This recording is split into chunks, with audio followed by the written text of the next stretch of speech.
পড়াশোনা হচ্ছে ঠিকমতো। মাধ্যমিক পরীক্ষার্থী যারা আছেন অনেক অভিনন্দন আগাম, উচ্চ মাধ্যমিককে অনেক অভিনন্দন। কলকাতায় যা ঠান্ডা পড়েছে আমি জীবনে এত ঠান্ডা দেখিনি। পুরুলিয়ায় যা ঠান্ডা পড়েছে তা দার্জিলিং কালিম্পং मिरिकকেও ছাড়িয়ে এত ঠান্ডা সব জায়গায়। সুতরাং আমি যেটা বলবো, पहाड़ में 10 बजे एग्जाम शुरू होने से पहाड़ में थोड़ा ठंडा ज्यादा होता है, इसके लिए हम 100 करोड़ रुपया दे रहा है, 101 करोड़ हीटर देने के लिए। हर स्कूल में हम हीटर दे रहा है पहाड़ में, इसी के लिए जैसे उसको ठंडा में कष्ट ना करने पड़ा। लेकिन अभी क्या कहे, दार्जिलिंग तो कोलकाताয় হয়ে গেছে। মাদ্রাসা আলী বা ফাজিল যারা পরীক্ষা দিচ্ছেন অনেক অভিনন্দন। আইএসসি যারা দিচ্ছেন, সিবিএসসি যারা দিচ্ছেন সবাইকে অনেক অনেক অভিনন্দন। আমার ভাই বোনেরা মনে রাখবেন যে পড়াশোনা ভালো করে করতে হবে, মাথা উঁচু করে দাঁড়াতে হবে। আমি হোমগার্ড থেকে, সিভিল পুলিশ থেকে, গ্রেন পুলিশ থেকে সবাইকে মর্যাদা দেবো। কিন্তু আপনাদের ছেলেপেলেরা যারা পড়াশোনা করে, বাবা মাকে এখন চিন্তা করতে হয় না, মেয়েরাই আপনার গর্ব, আগামী দিনে আপনার ভবিষ্যৎ মেয়েরা। মনে রাখবেন, ছেলেরাও যেমন বাবা মাকে দেখবে, মেয়েরাও দেখবে।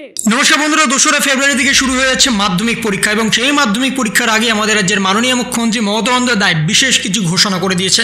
স্কুলে স্কুলে থাকবে হিটার ব্যবস্থা, যাতে পাহাড়ের পরীক্ষার্থীদের কোনোভাবে পরীক্ষা দিতে অসুবিধা না হয়, সেই ব্যবস্থাই করেছেন মাননীয় মুখ্যমন্ত্রী মমতা বন্দ্যোপাধ্যায়। এবং ইতিমধ্যেই সমস্ত জেলায় কমপক্ষে 2টো করে হেল্পলাইন কিন্তু চালু করা হয়েছে, যাতে কোনো অসুবিধার সম্মুখীন আপনাদের না হতে হয়, যাতে সমস্ত পরিষেবা আপনাদের সঠিক সময় দেওয়া যায়, যাতে আপনারা সঠিক সময়ে স্কুলে প্রবেশ করতে পারেন, সে বিষয়ে তৎপর এখন প্রশাসন। বর্তমানে একাধিক জেলার ছাত্রছাত্রীদের বহু দূর থেকে পরীক্ষা দিতে আসতে হতে পারে এবং সেই জন্যই সমস্ত পরিষেবা কিন্তু সচল রাখা হবে সেই ভোর 5টা থেকে। অর্থাৎ বাস, ট্রাম, অটো, ট্রেন, মেট্রো, তার সাথে নৌকা ব্যবস্থা, ভেসেল ব্যবস্থা, সমস্ত কিছু সকাল 5টা থেকেই পরিষেবা প্রদান পাবেন আপনারা। বর্তমানে এমনই কিন্তু ঘোষণা করে দেওয়া হয়েছে এবং মধ্যশিক্ষা পর্ষদের তরফ থেকে ইতিমধ্যেই নোটিফিকেশনে জারি করে দেওয়া হয়েছে সমস্ত জেলা আধিকারিকদের। কারণ বর্তমানে মাধ্যমিক পরীক্ষা আপনাদের জীবনে বড় পরীক্ষা এবং সেই পরীক্ষা দিতে আপনাদের অনেকেই টেনশন করবেন।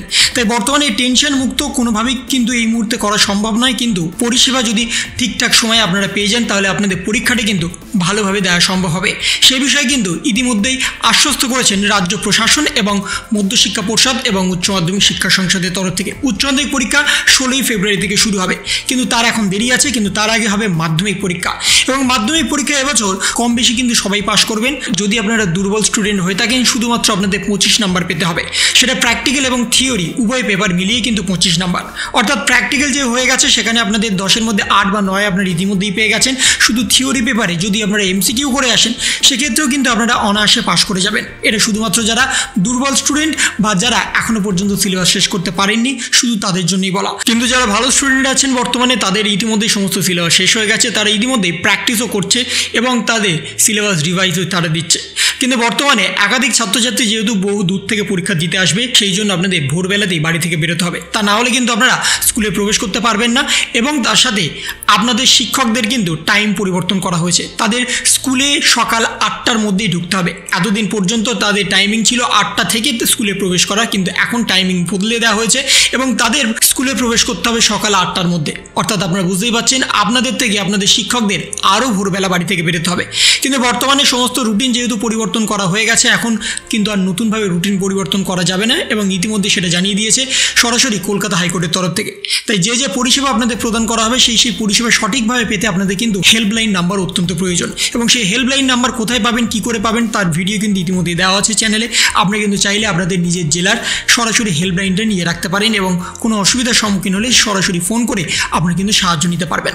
তো এই ছিল একটা ছোট্ট ইনফরমেশন আপনাদের সকলের জন্য। যদি আপনাদের ভিডিওটা ভালো লেগে থাকে তবে লাইক করুন, শেয়ার করুন এবং অবশ্যই সাবস্ক্রাইব করুন। তার পাশাপাশি আপনার মতামত কমেন্টের মাধ্যমে জানান। ভালো থাকুন, সুস্থ থাকুন, ধন্যবাদ।